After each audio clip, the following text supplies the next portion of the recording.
Welcome back, chemistry fans. Today, we are going to work on something called the Diffusion Lab. And what we hope to achieve in this lab is that we will see that certain gases move faster than other gases, that they will diffuse into the other gas a little bit faster. And the evidence that we'll see of it, because most of our gases are translucent, is that there's going to be a faint white ring as the product of the reaction between the two gases. So let's show you how this works. Hang tight. Okay, so here's the apparatus that we are going to use for this experiment. I've got a nice little specialized clamp to hold this glass tube in place. I've got these two perfectly fitting stoppers that will stop any gas from flowing outside of this, so it'll trap whatever's inside of here. And then what we're going to do is we're going to put these two Q-tip ends. And you're saying, what? I have cut off the tips of Q-tips. I'm going to soak these in two different liquids, but these liquids become quite volatile once they get exposed to the air. And so then we're going to place them inside and we're going to cork them in, and then the gases are going to start traveling. Now, in theory, what we should see is that the two gases will meet exactly in the middle. And I have on here, and I will change my camera at some point here for you, I have the exact measured midpoint. I already did this, pre-measured this before the lab. So you can see now, hopefully, that this is where the black line will be located. So you can see that right there now, that there is a black line, and that's where the middle is. So in theory, that's where the two gases should meet if they are traveling at the same rate. But what we're going to see is that they actually travel a little bit faster, one of them does, than the other. And what I'm going to do to also help the process is I'm going to label these on the front. So I'm going to put my acid that I'm going to use, which is HCl. I'm going to put that over here on the left side. And then over here, I'm going to put the ammonia.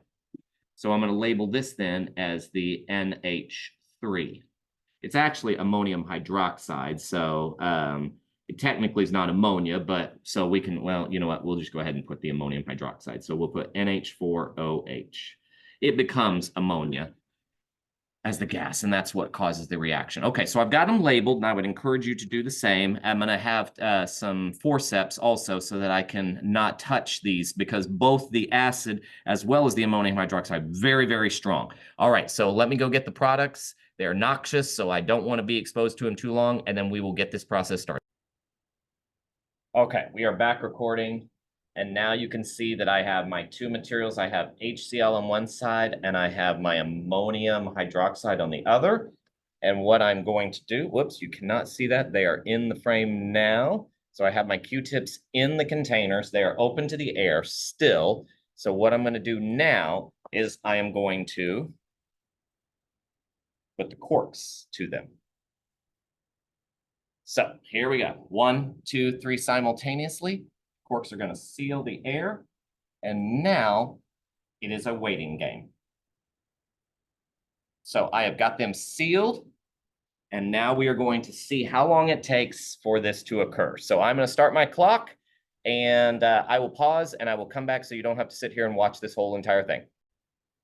Okay, we are now somewhere around the 5-minute mark, and what you can start to see, hopefully, is this faint white chalkiness that's happening.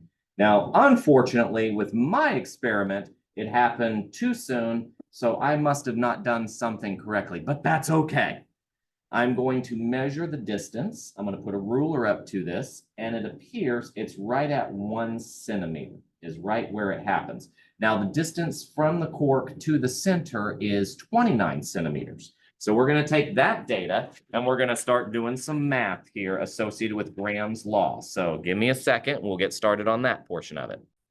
Okay, according to Graham's law, we have the mass of 1 over the mass of 2 equals, we have the rate of 1 over the rate of 2 equals the square root of the mass of 2 over the mass of 1.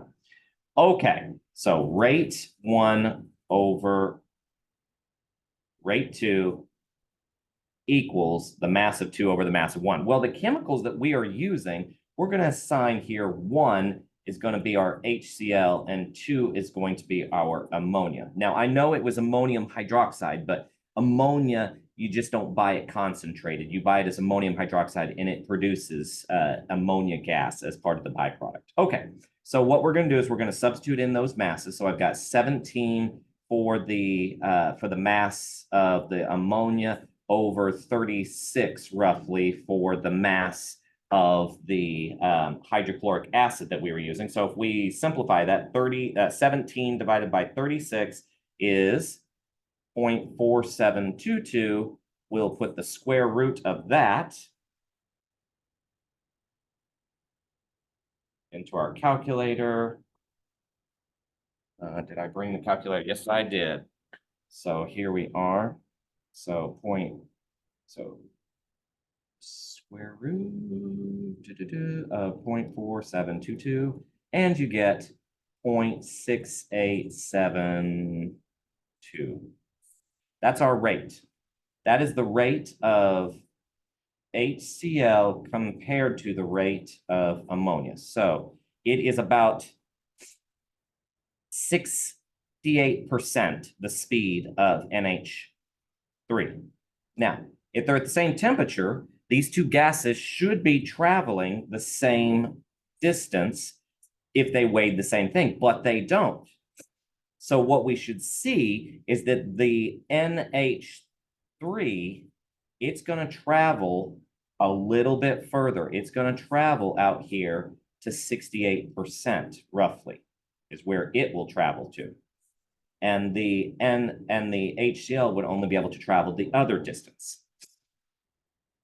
So here we go.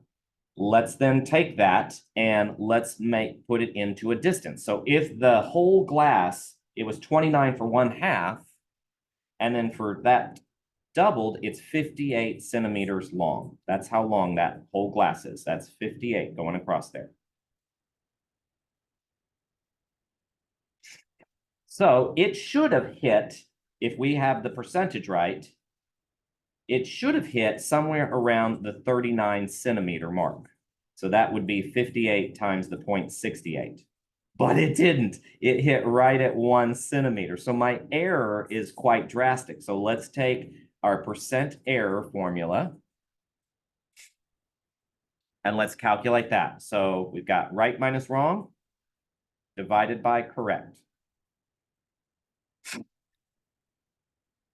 Oh, that would be percent error. That's going to be a huge percent error. 38 divided by 39. Yeah, 97% error. That's a huge error. So we didn't do very well on ours. Hopefully, with your data, you're going to do a little bit better. All right, so this is everything that I wish to share with you today. Thank you so much for your time. Bye-bye.